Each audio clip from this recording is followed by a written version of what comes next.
Good morning students.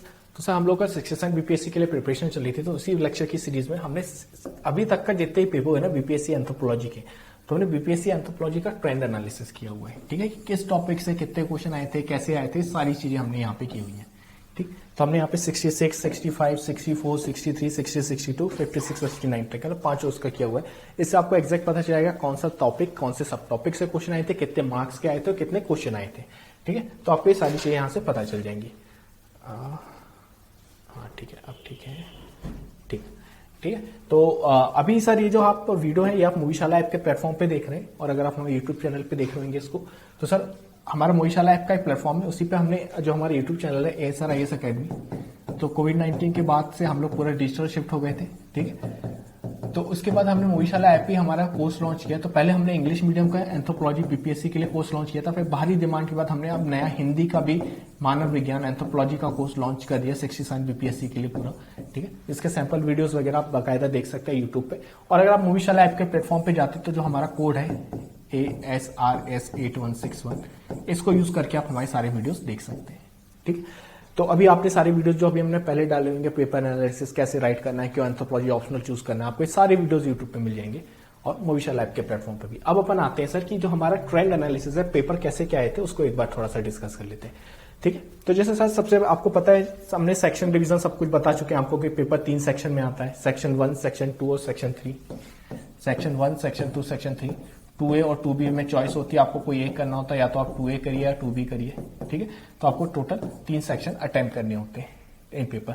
तो discuss करते हैं सर सेक्शन 1 है, तो सेक्शन 1 में 66 बीपीएससी में कैसे क्वेश्चन है, तो meaning and scope of anthropology जो हमारा पहला वाला ही जो चैप्टर है। ठीक है, मतलब क्या मानव विज्ञान के अर्थ और क्षेत्र जो है उसकी मुख्य धाराएं, जो हमारा पहला टॉपिक है, उसी में से आप क्या आता है क्यों एंथ्रोपोलॉजी को एक पूर्णतः साइंस, होलिस्टिक साइंस कहते हैं, और इसका रिलेशन क्या है लाइफ साइंसेज के साथ। ठीक है, दूसरा क्वेश्चन क्या आया था, कंसेप्ट ऑफ कल्चर पूछा था और अप्लाइड एंथ्रोपोलॉजी पूछा था।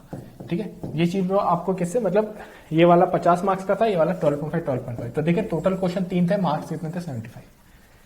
ठीक है, तो वही चीज हुई। तो आपके एंथ्रोपोलॉजी क्यों कि उसको होलिस्टिक साइंस बोला गया, मतलब मानव विज्ञान को क्यों पूर्णतः वो बोला गया। फिर आपके बाद उसके बाद आपके संस्कृति वाला जो था, कंसेप्ट ऑफ संस्कृति वाला, वो पूरा पूछा गया, और अप्लाइड एंथ्रोपोलॉजी मतलब व्यवहारिक मानव विज्ञान। ठीक है, तो वो रहा आपका। फिर जो दूसरा हमारा आया था किंगशिप से उन्होंने पूछा था क्लासिफिकेटरी एंड डिस्क्रिप्टिव टर्मिनोलॉजीज, ये 12.5 वाला बस पूछा था। ठीक है, मतलब वही जो हम बोलते हैं ना नातेदारी, तो नातेदारी जो है ना, नातेदारी व्यवहार एंड गोत्र, वहां जो आता है उस टॉपिक से वाला क्वेश्चन था। फिर इकोनॉमिक एंथ्रोपोलॉजी। ठीक है, इससे आपसे बस जो डिस्ट्रीब्यूशन सिस्टम है ना, exchange system, reciprocity and distribution, उसमें 12.5 मार्क्स का एक क्वेश्चन बस पूछा गया था। ठीक है, इकोनॉमिक एंथ्रोपोलॉजी मतलब वही जो हम बोलते हैं मानव अर्थशास्त्र। ठीक है, आर्थिक मानव विज्ञान, तो आर्थिक मानव विज्ञान में जो इसके ये वाला पूछा गया था रेसिप्रोसिटी एंड रिडिस्ट्रीब्यूशन, मतलब ये जो एक्सचेंज के सिस्टम होते हैं ना, मतलब इन्हें एक्सचेंज सिस्टम का विनिमय के जो साधन होते हैं उसी बात में बोला गया था। तो रेसिप्रोसिटी मतलब ये परस्परता और पुनः वितरण, तो रेसिप्रोसिटी क्या, परस्परता, और रिडिस्ट्रीब्यूशन मतलब पुनः वितरण, तो उससे पूछा गया था, 12.5 का था बस। फिर ये वाला 50 मार्क्स से पूछा गया था पॉलिटिकल एंथ्रोपोलॉजी से, जो कि क्या था बैंड, ट्राइब, कास्ट में डिफरेंस वगैरह ये सब पूछा था इसमें। ठीक है, तो वही हो गया आपका पॉलिटिकल एंथ्रोपोलॉजी, मतलब राजनीतिक मानव विज्ञान। ठीक है, तो इसमें इसने यही वाली तीनों हमसे पूछी थी चीजें, बैंड में, ट्राइब में, और इसमें अंतर क्या होता है। ठीक है, तो वही सब विभिन्न समाजों में भेद करके आपका पूरा सिलेबस ही है, तो ये सारी चीज आपको यहाँ पे मिल जाएगी। फिर रिलीजन से पूछा था, ओरिजिन ऑफ रिलीजन, इसमें आपका एनिमिज्म से पूछा था, तो जो टाइलर ने दिया था ना एनिमिज्म का वो रिलीजन। ठीक है, बस वहीं से पूछा गया था, तो वही था ये। फिर ट्राइब्स ऑफ बिहार, जनरली इस बार यहां से आया नहीं था, मैरिजन फैमिली से नहीं आया था। फील्ड वर्क ट्रेडिशन जो था उससे पूछा गया था, field work is essential part of anthropology, तो ये फील्ड वर्क वाला जो था आपका सीधा का सीधा 50 मार्क्स का पूछ लिया था। फील्ड वर्क मतलब क्या, क्षेत्रगत कार्य, मतलब उन्होंने क्या पूछा कि जो क्षेत्रगत कार्य है, जो फील्ड वर्क है, इसका इंपॉर्टेंस क्या है एंथ्रोपोलॉजी में, कैसे इसका इवोल्यूशन हुआ, कैसे इसने एज अ सब्जेक्ट को हेल्प करी, वही सारी चीजें थी। ठीक है, तो ये टोटल आपका सेक्शन 1 में से था, तो सेक्शन 1 से आपके ऐसे क्वेश्चन आए हुए थे। ठीक है, अपन देखते सर सेक्शन 2। तो अब सेक्शन 2 में पहले हम लोग कर रहे हैं सेक्शन 2A। ठीक है, तो सेक्शन 2A में अगर आप देखेंगे तो वो आपको बताया था पूरा साइंस वाला पार्ट होता है, इसमें साइंस और बायो वाले जो अपन पूरा सिलेबस वाला एक वीडियो देखे तो उसमें आपको सब कुछ एक्सप्लेन किया हुआ है। तो सेक्शन 2 में आप देखेंगे तो वही थ्योरीज वाला जो है कि ऑर्गेनिक एवोल्यूशन जो हुआ था उसकी थ्योरीज वगैरह बताइए, मतलब जैन विकास के सिद्धांत। तो जैन ये मानव विकास या जैव विकास के जो सिद्धांत है उसमें एक आता है हमारा लामार्किज्म वाला, है ना, तो लामार्कवाद जिसे कहते हैं, उसका 12.5 में छोटा सा क्वेश्चन पूछा जाता है जनरली। अब ये थ्योरीज में क्या है ना सर, 3 थ्योरी आपकी, है ना, लमार्किज्म, डार्विनिज्म और मॉडर्न थ्योरी। तो वही लमार्कवाद, डार्विनवाद और संश्लेषणात्मक सिद्धांत, ठीक है। तो उसमें कई बार क्या होता है ना, हर एक थ्योरी में 50-50 मार्क्स का पूछ लेता है, कभी 12.5 का, तो उस हिसाब से दोनों हिसाब से प्रिपेयर करना पड़ता है। प्राइमेट वाल में पूछा था, अब से सीधे सीधे 2 क्वेश्चन आ गए थे 50% के, मतलब 100 मार्क्स का तो यहीं से हो गया था। अगर ये टॉपिक करके आते तो इस सेक्शन में बस इसी टॉपिक से पूरा हो जाता। एक बार क्या पूछा था, anatomical feature of chimpanzee and man, और फिर इरेक्ट पोस्चर के कारण क्या बदलाव आ रहे हैं, ठीक है। तो एक बार तो वही पूछा, मानव और एप में शारीरिक समानताएं और असमानताएं पूछी, और दूसरी बार क्या पूछा कि जब इंसान खड़े होने के कारण जो उसमें बॉडीली चेंजेस आए थे, उसमें परिवर्तन आए थे, उन चीज को पूछा गया था, ठीक। वैसे एक रेस वाले से पूछा गया था, रेस में वही था कि रेस एंड रेशियल ग्रुप, मतलब जाति प्रजाति वाला जो आपका जो चलता है, ठीक है। तो वही था मानव की प्रजाति भेद, ठीक है। तो जो है ना मानव की प्रजाति की भेद वगैरह, और नेग्रिटो जो रेशियल एलिमेंट है इंडिया में कहाँ पाया जाता है, कैसे है, इसका जो डिबेट है, कुछ लोग बोलते हैं कुछ लोग बोलते नहीं, वो जो गुहा सरकार वाला डिबेट है वो वाली चीज यहाँ पे आ जाएगी पूरी, ठीक। फिर प्लेस ऑफ मैन, जेनेटिक्स, वैसे अदर वाले आए थे, ठीक है।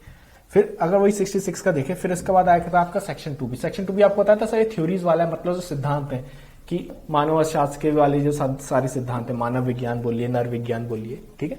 तो इसके सिद्धांत मतलब पूरा डेवलप कैसे होता है, इसमें वही सारी थ्योरीज है ना। तो अगर अपन सारी बस थ्योरीज देखते रहे तो इसमें कौन कौन सी थ्योरी आई थी, जैसे एक बार इवोल्यूशनिज्म पूछा था, डिफ्यूजनिज्म पूछा था, और कल्चर एरिया का कंसेप्ट पूछा था। कंसेप्ट ऑफ कल्चर, इन दोनों का जो टाइलर और मेलिनोस्की का जो डिबेट चलता है कल्चर को लेकर, उसमें पूछा गया था। तो बेसिकली इससे 3 क्वेश्चन थे, तो 2 50-50 और एक 12.5 वाला। 12.5 में कल्चर एरिया पूछा था, ये दोनों 50-50 के पूछे थे। तो थ्योरीज वाले में फिक्स होता, आप 3-4 थ्योरी करके आइए, सीधे सीधे 50 मार्क्स की थ्योरी आती है। लेकिन हम लोग जनरली इस सेक्शन को अवॉइड करते हैं, 2B को 2A को ज्यादा प्रेफर करते हैं, ठीक। जैसे कंट्रीब्यूशन ऑफ एंथ्रोपोलॉजी, तो स्कोप ऑफ डेवलपमेंटल एंथ्रोपोलॉजी, विकास में कैसे एंथ्रोपोलॉजी हेल्प कर सकता है, वो वाली सारी चीजें थी। फिर methods in anthropology, social movement, पूरा 2A वाला टॉपिक था हमारा, ठीक है, 2B वाला। फिर अपन इंडियन एंथ्रोपोलॉजी वाला देख लेते, सेक्शन 3 में कैसा क्या आया था, ठीक है।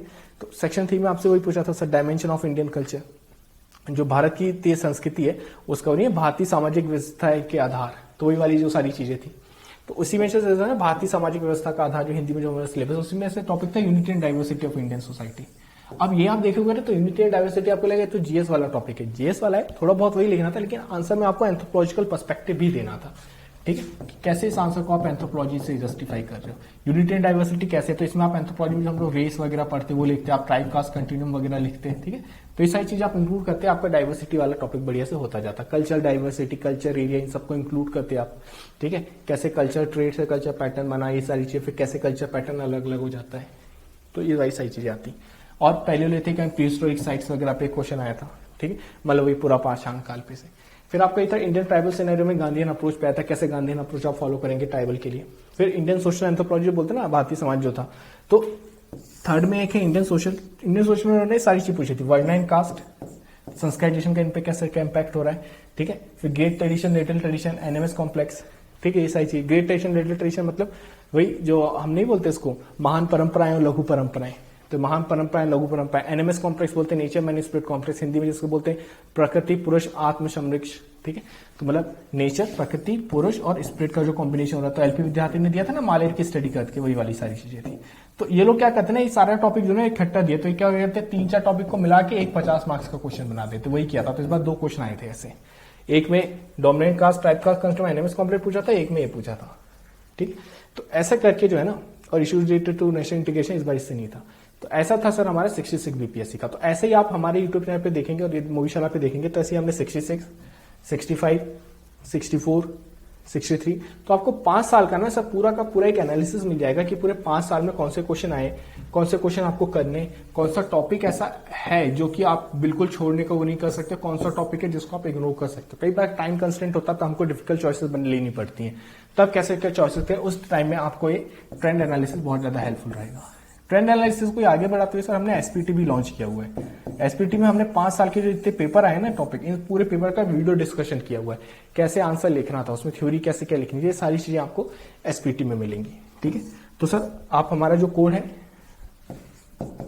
उसको यूज कर सकते हैं मूवीशाला प्लेटफॉर्म पे, यूट्यूब पे हमसे कनेक्ट हो सकते हैं, हमारा जो चैनल है ASRIS अकेडमी के थ्रू, और आपकी जो भी डाउट है आप वहां पूछ सकते हैं, आप कॉल कर सकते हैं, ठीक है। और बाकी आप एसपीटी जो है वो भी देख सकते हैं फास्ट ईयर पेपर्स के लिए, ठीक।